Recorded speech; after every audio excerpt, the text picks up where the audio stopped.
Hey friends, and welcome back to the channel. Today we are doing my March wrap-up, and March so far has been one of my best reading months ever, pretty much ever since I at least started keeping track of everything. So let's just jump right into the stats of the month.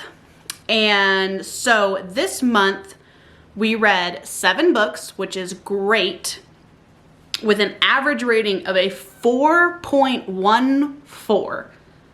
I mean, I was just giving out 4 and 5 stars left and right. If I wasn't liking a book, I was DNFing that book and moving on to something that I would love. Like, that is pretty much how this month went. I DNF'd quite a lot in this month. I'm not going to talk about any of my DNFs in this video. If you are interested in those, I do talk about them in my bi-weekly vlogs. So you are more than welcome to go and check out those vlogs. But I am really happy with what happened this month, and I do not regret DNFing any of the books that I DNF'd. And so my pages read were 2,357 pages. With an average page count of 337 pages, and an average pages per day was 76 pages. So let's just jump right into the books. We will start from the book I finished last and go to the book I finished least, just because that's how I'm just going to scroll through my little book here. So the first book we're going to talk about is A Natural History of Dragons by Marie Brennan. It is a fantasy story that's told somewhat like a memoir, and is a memoir of Lady Trent, who is a woman in the Victorian era pretty much, but obviously set in a fantasy world where dragons exist. And she is telling her life story of always being fascinated with dragons, and where that love came from, and meeting her husband and their first adventure together finding dragons. And I gave this book 4 stars, but I will not be continuing on with the series in this because this really just wasn't for me. I didn't feel that I really connected with Lady Trent. I don't really care about dragons, which is probably blasphemous for a person who loves to read fantasy, but I don't really care about dragons. Like, I have Game of Thrones here behind me, or A Song of Ice and Fire here behind me, but the dragons, I could care less if they're in the book or not. So dragons just aren't my thing. And this really was, I wouldn't say this was focused on the dragons, but that they were a big part of it. And she really was like very much into like the natural historian kind of thing. And like, it just wasn't my thing. But this is a very well written book. This is a very good book. It just wasn't a book for me. So like, I didn't feel like I could give it anything less than 4 stars, but it just wasn't a book for me. And I kept zoning out a lot in this book, so I kept missing a lot of things, and so it kind of ended up getting skim read towards the end. But I would highly suggest the audiobook if you are interested in reading this, because it is Lady Trent telling her story, and Kate Redding is the audiobook narrator. The next book we're going to talk about is one of my favorites. It is going to be a contender probably for Book of the Year, and that was Black Sun by Rebecca Roanhorse. I gave this book 5 stars. I loved this book so much. If you are somebody who liked The Killing Moon by N.K. Jemisin, I think you would really enjoy this book. And if vice versa, if you liked The Black Sun, I think you should read The Killing Moon duology or the Dreamblood duology by N.K. Jemisin. Very similar in certain types of way. The way both of them build worlds, the way that both of these have to do with religion being a very high focal point and the basis of a magic system in both of these books, they just reminded me a lot of each other. So Black Sun is pretty hard to explain what it's about. You are following 3 different POVs from 3 different parts of the world, pretty much. You have one POV who I believe is starting their villain origin story. And then you have maybe a POV of the light side of everything, and then you have a POV of the dark side of everything. So that's what those POVs would be. And it depends on who you side with in this to decide who is actually the villain and who is actually the hero. And then you have a character who is learning, who basically ends up kind of being the reader, because they're not from either part of this world. They're from this world, but they're not they're from a very, I want to say small town, but that's not what I mean. But they're from a very isolated part of this world. So they have not really experienced much of anything. So you do get a lot of your world building from this character's POV. But I still enjoyed that. I thought Rebecca Roanhorse did a very good job, not just using that character to info dump, but it was still very interesting. I really enjoyed the dark character, and I really enjoyed what happens with that character. And I am right now in the middle of the sequel, Fevered Star, and am enjoying the series so much. Highly recommend it. I know this is a booktube darling. I know a lot of people talk about it, but it is a fantastic read. So if you haven't read it, you definitely should.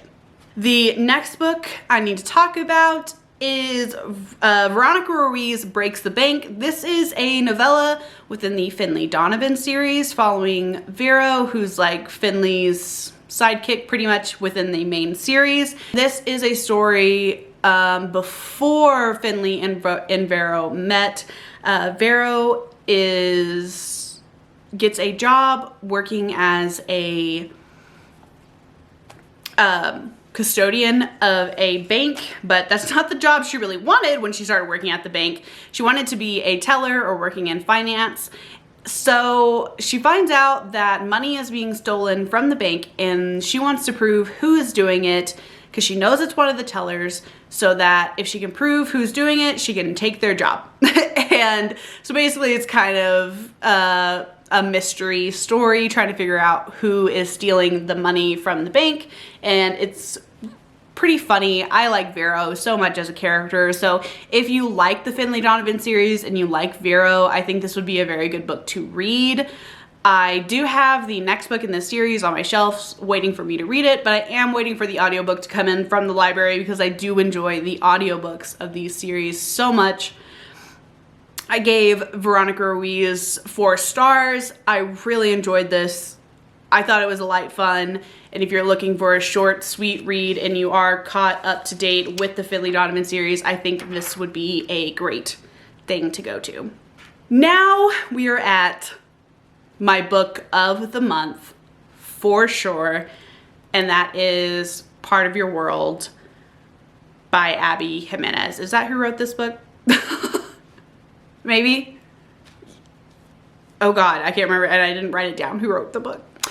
Anywhoosies, it doesn't really matter. Part of Your World is a romance that I am so in love with. I think it was the cutest thing ever. And obviously this book got 5 stars for me. I've been hearing this book talked about a lot over on this little bookish internet, and it is definitely deserving of the hype that it is getting. It is so good. I loved it so much. So this is basically, you know, big city doctor girl ends up in small country town and falls in love with the guy who owns the inn. And everybody I've told that synopsis to is just like, so you read a Hallmark movie? And I'm like, listen, okay, listen, is better than a Hallmark movie. It was so cute. There's a baby goat dressed in pajamas, okay? Like, it's super cute. There's a cute little dog. I really enjoyed their romance. I really enjoyed the fact that in their romance, the tension or any sort of issues that they were having didn't have anything to do with their relationship. It had things to do with the outside world, mainly our main female's family being absolutely fucking awful. They sucked so hard. So, and them dealing with her family and their attitudes towards people who they don't think are as fancy as they are. And I loved this book from beginning to end. I had a smile on my face the entire time while listening to it. It was super cute. This is very low smut. I don't, like, there may have been a somewhat sex scene, but it never really dived that deep into it. And I loved this so much. And if you have any other recommendations that are like part of your world, please leave them down in the comments below, because I loved that book so much. That's why it was my book of the month. So the next book that I read was The Love Hypothesis by Ali Hazelwood. And I think this is going to be my first and last Ali Hazelwood. I didn't really care for this book at all. I gave this 3 stars. I think it's fine. I don't really get the hype around it. Because this book is talked about a lot and Ali Hazelwood's talked about a lot, but this book gave me so much secondhand embarrassment that it was hard to read sometimes. Now, the 2-chapter long sex scene that was in it was nice. I thought that was done really, really well. But it wasn't that gave me secondhand embarrassment. It was everything else that gave me secondhand embarrassment, and it made me uncomfortable to read it sometimes. It is nice to know, though, that I'm not the only one in the world that thinks Adam Driver is a very sexy man and that he should have books written about him. So that was nice. But I don't get the hype with this one. And yeah, that's pretty much all I have to say about it. And the next book that we need to talk about is my other 5-star of the month, and that is Bright Young Women. This was so good. So obviously this was another 5-star. See, that's what I'm telling you. Like, I had such a good freaking month. Okay, so this is using the sorority house Ted Bundy murders as a backdrop to tell this story. It is a fictionalization of one of the sorority sisters seeing the defendant, Ted Bundy, but it never mentions his name in this, seeing him leave that place and her trying to figure out who this man is. It's not really like a mystery, but it is a mystery thriller. It's complicated, but it's so good. I enjoyed that book so much. I highlighted and tabbed and everything in that book. I loved it so much. It's, you know, really talking about the infatuation and infantilization of serial killers that we do here in America, and I don't know if they do it in other countries, but we do it here quite a lot. We have whole network TV stations dedicated to serial killers and murder and all this horrible things, and just kind of shining a light on that a little bit. But I don't think in any way talking down or saying people who watch those things are bad people or anything like that, because I like to watch those every now and again. But this book was written so well. Everything about this from the very beginning made me extremely emotional. Like, I almost cried 10 pages into this book. And I'm not much of a crier when reading, but I loved it so much. I thought all the characters were extremely interesting. So you are following a sorority sister POV, and then you are following the POV of a earlier victim who was like a decade before, or like 5 years before, and her story and how they connect to each other. Oh, it was just done so well. My one thing about it was sometimes the writing in this would make me have to reread a sentence several times because just the way it was written was kind of weird, or maybe it was a little too lyrical for my dumb brain to understand. So, but I highly recommend this book if you are at all interested in murder mysteries, if you are at all interested in those types of TV shows where they talk about, you know, different killings and serial killers or anything like that. Like, this is such a good book and very inspiring, I guess. And it's just, I loved it so much and would highly recommend you reading it, obviously, like I just said.